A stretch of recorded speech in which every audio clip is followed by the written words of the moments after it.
Maka ibu-ibu mau Makassar maju? Mau? Bapak-bapak mau Makassar maju? Sejahtera? Hindari sogok. Kalau nak kasih ki, tolak. Bisa ki bu?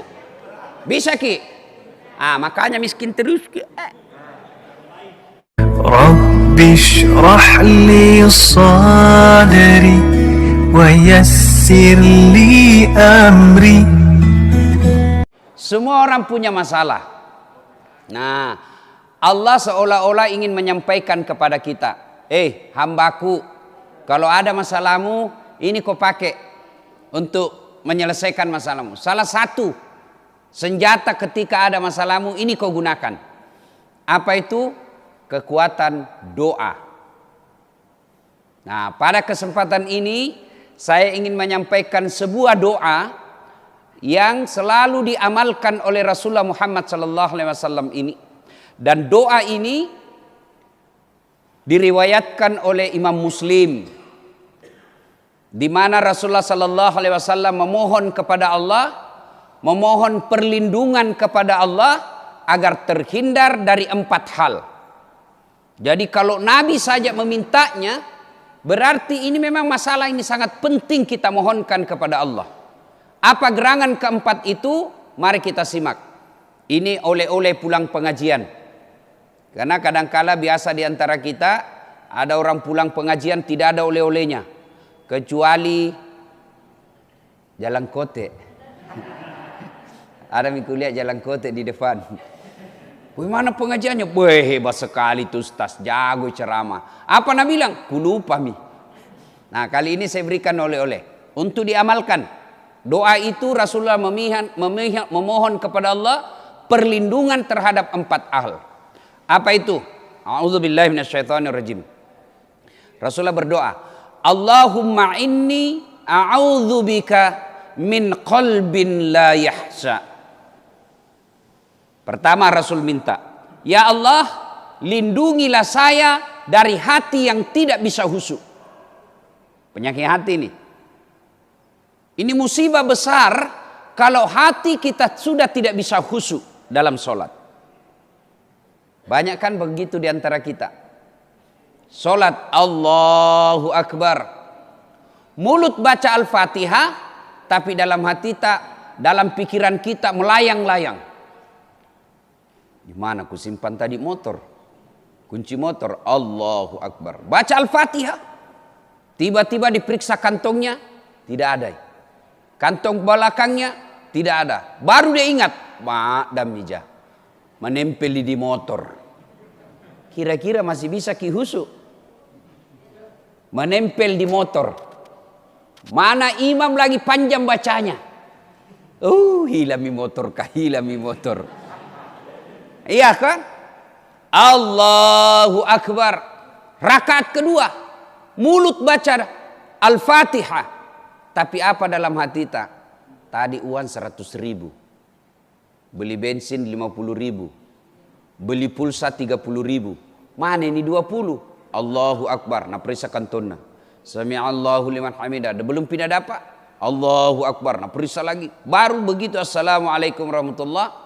Di bawah sadel ku simpan. Berarti dia sholat bukan yang ingat Allah, tapi ingat uang. Cari uang. Ada orang seperti itu.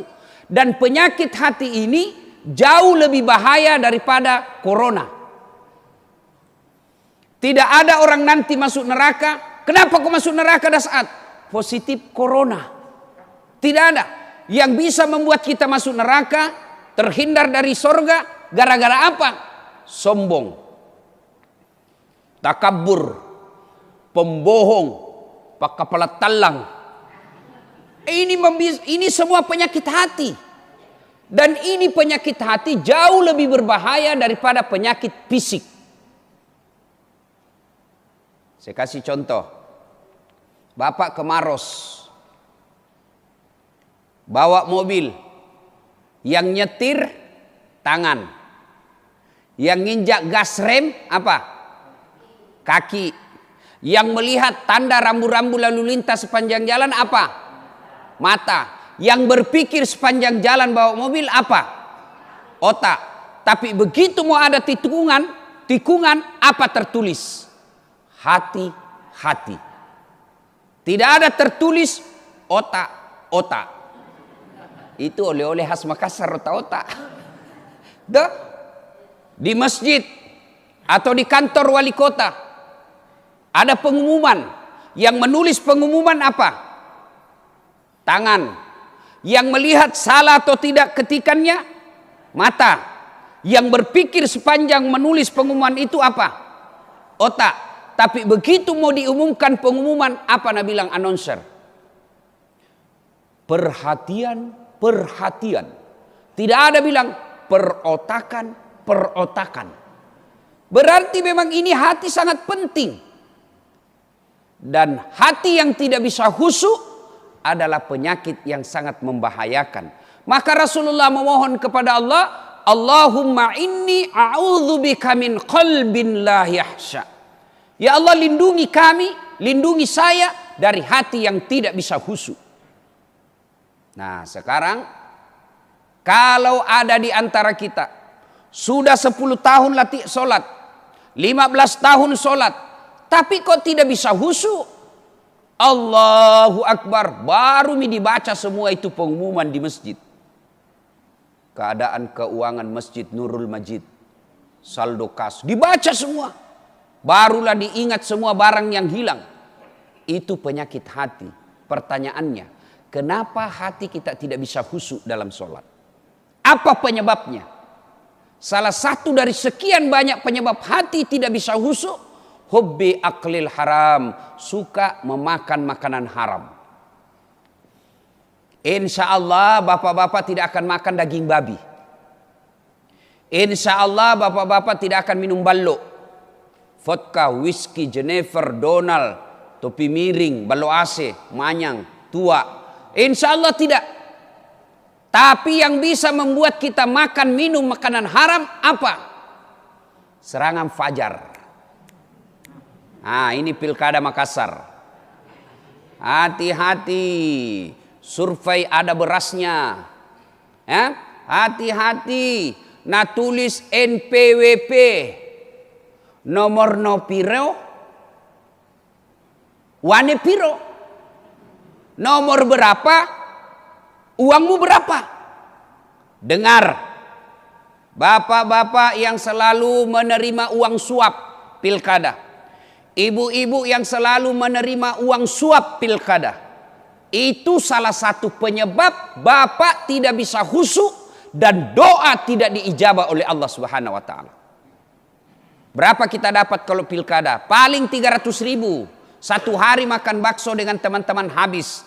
Tapi demi Allah, dosanya dibawa sampai mati dan dia berbekas dalam hati kita. Maka, ibu-ibu, mau Makassar maju? Mau? Bapak-bapak mau Makassar maju? Sejahtera? Hindari sogok. Kalau nak kasih ki, tolak. Bisa ki bu? Bisa ki? Makanya miskin terus ki. Ayo. Kalau mau maju memajukan bangsa Indonesia khususnya rakyat Makassar, kalau ada yang datang bawa beras, ada yang datang bawa sogoan, kalau ibu mau membantu anak-anaknya, bukan ibu saja yang akan bahagia, tapi anak-anaknya nanti menikmati pemimpin yang baik, maka caranya rekam itu. Rekam, bawa polisi. Itu namanya bapak ibu peduli memajukan masyarakat Makassar. Uang 300.000, satu kali makan habis. Dosanya kita bawa sampai mati. Bahkan efeknya terpilih pemimpin yang bukan mensejahterakan rakyatnya, tapi bagaimana kembali modal. Sudah maka pemilihan wali kota, terpilih wali kota, dilantik yang wali kota yang karena menang karena menyogok, maka besok-besok kau akan cari mana itu. Tidak pernah datang lihat kita. Dulu selalu keluar masuk lorong, datang-datang masjid, mana ngasem itu dulu. Nah bilang laku apa pilih aku. Nah sudah aku bayar 300. Cidak kok, masih mau kok. Maka penyebab, salah satu sebab doa kita tidak diijabah Allah, hati kita keras, tidak bisa khusyuk karena terlalu senang makan uang haram. Mana nak tulis di balakna, siap menerima serangan fajar. 7 suara, 1 suara 200.000. Mohon maaf, keras kehidupan. Maka lama gitu baru kita begitu. Ayo. Nah, kepada juga calon wali kota, calon wakil wali kota, didik berpolitik bersih kepada rakyat Makassar. Jangan sogok mereka. Sampaikan saja apa misimu, sampaikan saja apa janji yang akan kau lakukan, sampaikan apa yang kamu akan lakukan untuk mensejahterakan rakyat kota Makassar. Tidak usah kau nyogok kiri kanan. Sampaikan saja, tidak usah sogok. Kalau kita terpilih, alhamdulillah terpilih dengan bersih. Kalau tidak terpilih, sangka baik. Tidak terpilih tidak berarti kiamat. Tidak terpilih tidak berarti bahwa kita kalah. Tidak terpilih tidak berarti kita jelek. Saya pernah ikut 2013. Ibu-ibu masih ingat toh? Nasami? Masih ingat Ki? Kalah Ki Ustadz? Tidak, cuma yang menang lebih banyak suaranya. Saya tidak kalah, cuma lebih banyak suaranya. Apa saya rugi? Tidak rugi. Apa saya sengsara? Tidak. Justru karena tidak menang, tidak banyak suaraku, akhirnya apa? Saya bisa keliling kemana-mana. Apa? Coba terpilih ke waktu itu 5 tahun jadi Makassar tak putar-putar. Karena tidak, saya ke Malaysia, saya ke Brunei, saya ke Amerika, saya ke Roma, ke Italia, gratis. Kalau saya jadi wakil wali kota, bukan gratis, saya yang bayarkan itu anggotaku yang ikut. Maka kepada calon wali kota dan wakil wali kota, jangan sogok rakyat. Kalau tidak menang, hakul yakin itulah yang terbaik buat Bapak Ibu. Kita juga jangkit peras gitu calon. Begitu datang, gampang itu, berapa? Jangan. Nah, kalau terlalu terbiasa makan uang sogok, uang pilkada, maka hati kita tidak bisa khusyuk. Pantas setiap kita sholat tidak bisa khusyuk hatinya. Kita minta kepada Allah, Allahumma inni a'udzubika min qalbin la yahsya. Ya Allah, lindungilah saya dari hati yang tidak bisa khusyuk. Nah, sekarang kalau hati sudah tidak bisa khusyuk, apa obatnya? Apa obatnya kalau hati kita sudah tidak bisa khusyuk? Al-Quran memberikan jalan. Kalau COVID corona belum sampai sekarang belum didapat obatnya. Paling cuma WHO menganjurkan 3. Jaga jarak, pakai masker, cuci tangan di air yang mengalir. Tapi kalau hati kita rusak, hati kita sakit, tidak bisa jaga jarak. Tidak bisa pakai masker. Tidak bisa mengobatinya dengan cuci tangan. Dan tidak bisa mengobatinya dengan makan baygon. Tidak, bersihkan kita pakai kosoklin. Tidak, mati kita. Lalu bagaimana membersihkan hati yang rusak dan sakit? Kata Al-Quran, ala bi dzikrillahi tatma'innul qulub. Ketahuilah dengan mengingat kepadaku, berzikir kepadaku, hatimu akan menjadi tenang. Nah, jadi kalau kita rasa susah sekali khusyuk, setiap kita sholat, kita bayangkan pernah makan barang haram, maka istighfar, bertobat kepada Allah, mengganti dengan kebaikan. Dengan cara apa? Memperbanyak istighfar, memperbanyak tahlil dan tahmid tahlil. Astaghfirullahaladzim wa atubu ilaihi. La ilaha illa anta subhanaka inni kuntu minadz zalimin. Zikir itu.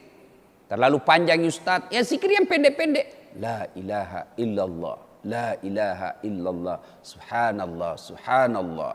Kata Nabi, ada 2 kalimat yang sangat ringan di mulutmu. Gampang kau ucapkan tapi timbangannya nanti di akhirat berat. Sangat berat timbangannya. Yaitu kalimat Subhanallah walhamdulillah. Nah, ini yang pertama yang kita minta kepada Allah. Perlindungan dari hati yang tidak bisa khusyuk. Yang kedua, kita minta lagi kepada Allah Subhanahu wa taala Wa min nafsin la tasba. Ya Allah, lindungilah kami, saya, dari nafsu yang tidak bisa puas. Ini kalau nafsu tidak pernah puas, hakul yakin tidak akan pernah bahagia dan tidak akan pernah rasakan kaya. Kira-kira kita miskin ini apa karena Allah tidak kasih rezeki? Kita miskin ini bukan karena Allah tidak kasih rezeki, tapi karena selera kita, gaya hidup kita melebihi Allah yang Allah berikan. Contoh, Allah ngasih kita rezeki 5 juta 1 bulan. Tapi gaya hidup tak 7 juta. Pasti miskin maki itu. Kenapa? Kau kurangi 2. Tapi coba beda. Gaji tak 5 juta. Gaya hidup tanpa juta. Pasti kalumannya maki. Kenapa? Masih ada tawa lebihnya 1. Mana prakteknya? Nah, kalau bapak-bapak ini. Kalau gaji tak cuma 3 juta per bulan. Jantung maki pakai handphone yang 3 kamerana. Mau di apa 3 kamerana? Nah 1 jistrita. 1 ji mau dipoto. Lebih baik blitznya mau saja kasih banyak supaya terangi. Supaya kalau dipoto istrita terang mukanya. Iya. Kalau gaji kita hanya cukup untuk beli motor, jangan maki beli mobil. Pasti menderita gitu. Datang itu tukang kredit kah? Apa namanya itu yang penawar-nawar kredit di bank? Hah? Ya, marketing datang nih. Nah bilang, oh ini Ustaz, mau tua mi mobil tak bisa mi diganti nih Ustaz.